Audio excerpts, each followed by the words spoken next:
Oke, assalamualaikum warahmatullahi wabarakatuh. Jumpa lagi dengan Bapak dalam materi akidah akhlak ya. Bapak ulangi bahwasanya dari peristiwa tahkim itu melahirkan beberapa banyak aliran. Jadi dari peristiwa politik muncullah beberapa aliran dalam Islam. Yang pertama itu diawali dengan munculnya Syiah dan Khawarij.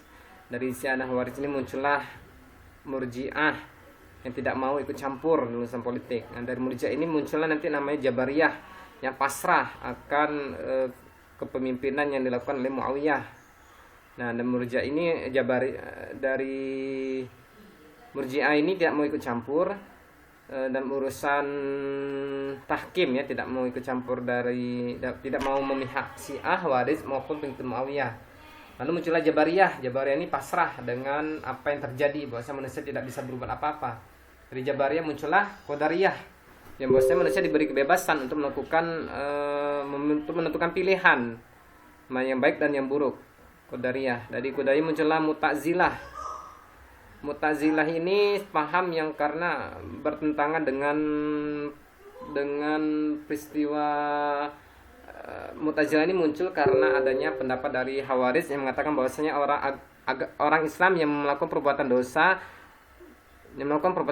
besar dinamakan kafir. Nah, ini Mu'tazilah ini menentang ya, atau berbeda pendapat. Kata Mu'tazilah, orang Islam yang melakukan perbuatan dosa besar tidak dikatakan muslim, juga tidak dikatakan kafir, tapi mereka fasik di antara keduanya. Nah, setelah Mu'tazilah ini nanti muncul Asy'ariyah. Asy'ariyah ini sebuah paham yang bertentangan dengan Mu'tazilah, karena Mu'tazilah ini selalu mengandalkan logika, sedangkan Asy'ariyah ini bahwasanya harus lebih mengutamakan wahyu, lebih mengutamakan sunnah atau dalil. Makanya dinamakan Ahlussunnah wal Jamaah, karena pada saat itu banyak sekali pengikut Asy'ariyah ya, karena berbeda dengan Mu'tazilah. Mu'tazilah kan selalu mengutamakan akal ya. Berikutnya ada namanya Maturidiyah. Ini hampir mirip, suatu paham yang mirip dengan Asy'ariyah, namun juga ada kesamaan sedikit dengan Mu'tazilah atau Maturidiyah. Maturidiyah ini ada dua, ada Samarkand dan Bukhara.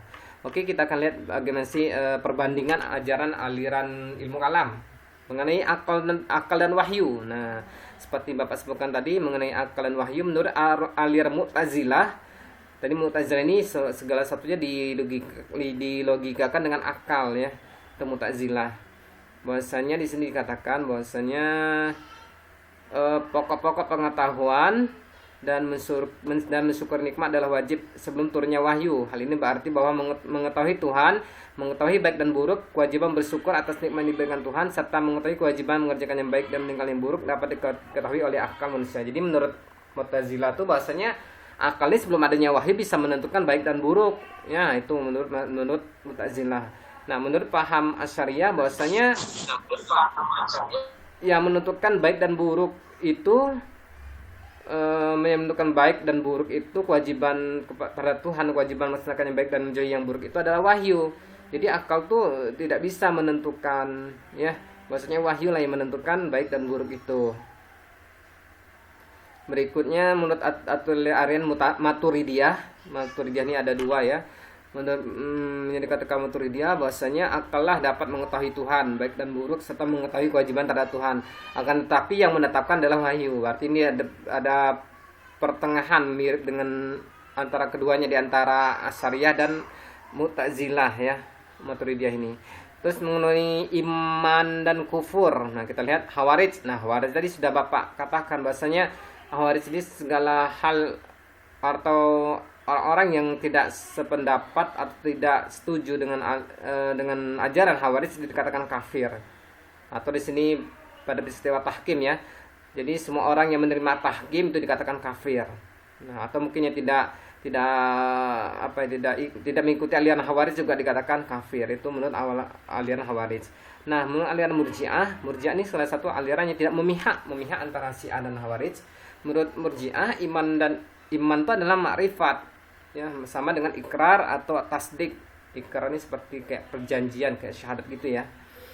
Sedangkan kufur adalah mengingkari. Oleh karena itu apapun yang dilakukan oleh seseorang tidak mempengaruhi imannya sekalipun berbuat dosa. Jadi artinya apapun yang dilakukan oleh orang tidak mempengaruhi iman meskipun itu melakukan dosa. Itu menurut Murji'ah.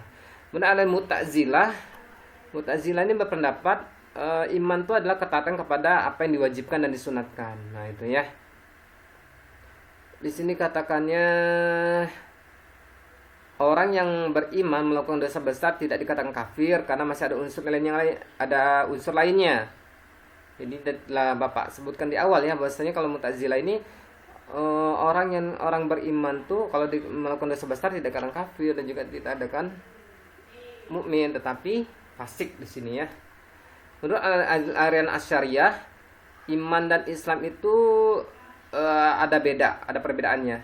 Iman bersifat khusus yang berhubungan dengan hati, sementara Islam mempunyai ruang lingkup yang luas yang meliputi syariat dan pengamalan. Jadi iman itu di hati, sedangkan Islam itu berdasarkan syariat atau pengamalan atau amal ya, amal soleh itu Islam. Tentang iman, Imam Asy'ari menjelaskan bahwa perbuatan manusia dapat menjadikan iman itu kuat dan lemah. Untuk memperkokoh iman harus menjalankan ketaatan. Jika iman kuat bisa untuk menghalangi berbuat dosa. Sementara kalau imannya lemah mudah untuk melakukan pelanggaran atau dosa. Itu mengenai iman ya. Menurut perbuatan manusia ada aliran Jabariyah, tapi seperti Bapak sebutkan, bahwasanya Jabariyah ini sifatnya pasrah ya, pasrah dengan apa kehendak Tuhan. Bahwasanya manusia tidak bisa berbuat apa-apa ya, itu menurut aliran Jabariyah. Kalau Mu'tazilah di sini berpendapat bahwasanya Mu'tazilah ini hampir sama seperti Qadariyah, artinya manusia diberi kebebasan untuk menentukan perbuatan ya, perbuatan baik maupun perbuatan buruk, artinya hampir sama seperti Qadariyah. Berikutnya Asy'ariyah di sini mengatakan bahwasanya manusia itu lemah, kata menurut Asy'ariyah. Banyak tergantung kepada kehendak dan kemauan Tuhan. Dalam menggambarkan hubungan perbuatan manusia dengan kehendak dan kekuasaan Tuhan, Asy'ariyah memakai istilah perolehan atau kasab ya. Perbuatan manusia oleh Asy'ariyah pada hakikatnya diadakan oleh Allah. Semua itu mencakup perbuatan-perbuatan gerakan refleks dan perbuatan-perbuatan manusia. Berikutnya menurut aliran Maturidiyah, di sini ada Maturidiyah Samarkand dan Bukhara, karena Maturidiyah ini memang dibagi menjadi dua ya. Menurut Maturidiyah Samarkand, di sini memberikan batas pada kekuasaan dan kehendak mutlak Tuhan. Mereka berpendapat bahwa perbuatan Tuhan hanyalah menyangkut hal-hal yang baik saja. Dengan demikian Tuhan berkewajiban melakukan yang baik bagi manusia. Terus menurut Maturidiyah Bukhara memiliki pandangan yang sama dengan Asy'ariyah mengenai paham bahwa Tuhan tidak mempunyai kewajiban, namun Tuhan pasti menepati janjinya seperti memberi upah ya, orang yang telah berbuat kebaikan. Jadi seperti itu ya, masih ada kemiripan karena Maturidiyah ini ada dua, ada Samarkand dan Bukhara. Menurut kehendak mutlak dan keadilan Tuhan, kita lihat menurut aliran Mu'tazilah, Allah tidak berkuasa mutlak. Kemutlakan kuasa Allah dibatasi oleh beberapa hal yang ditetapkan oleh Allah sendiri. Seperti itu ya. Yang mana Tuhan tidak akan melanggarnya berdasarkan kemauannya sendiri. Itu menurut aliran Mu'tazilah.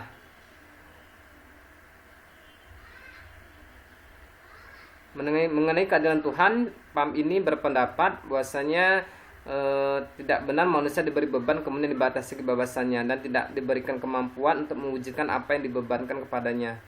Tuhan itu adil kalau manusia diberi kehendak untuk memilih perbuatan yang diinginkannya dan diberi kemampuan untuk melaksanakan apa yang dikehendakinya. Jadi seperti itu ya. Menurut aliran Asy'ariyah menyatakan bahwa Allah mempunyai kekuasaan mutlak dan tidak tunduk kepada siapapun. Kekuasaan mutlak Allah tidak dapat dibatasi oleh kebebasan manusia. Kaum Asy'ariyah berpendapat bahwa manusia tidak bisa bebas berbuat dan berkehendak, sebab sekiranya sesuatu terjadi di luar kehendak Allah atau sekiranya dalam kekuasaannya terjadi apa yang telah dikehendakinya, maka hal ini akan berarti bahwa Allah itu lemah atau lupa. Sedangkan sifat lemah itu mustahil bagi Allah. Artinya gini, kaum Asy'ariyah ini berpendapat bahwa manusia itu tidak bebas berbuat dan berkehendak. Karena kalau misalnya sesuatu terjadi di luar kehendak Allah atau berada di luar kekuasaan Allah, maka berarti Allah itu lemah atau lupa. Sedangkan Allah ini berlawanan dengan sifat Allah, karena mustahil Allah itu bersifat lemah ya. Jadi menurut aliran Asy'ariyah. Oke, itu mengenai tentang perbandingan antar aliran. Nah, minggu depan insya Allah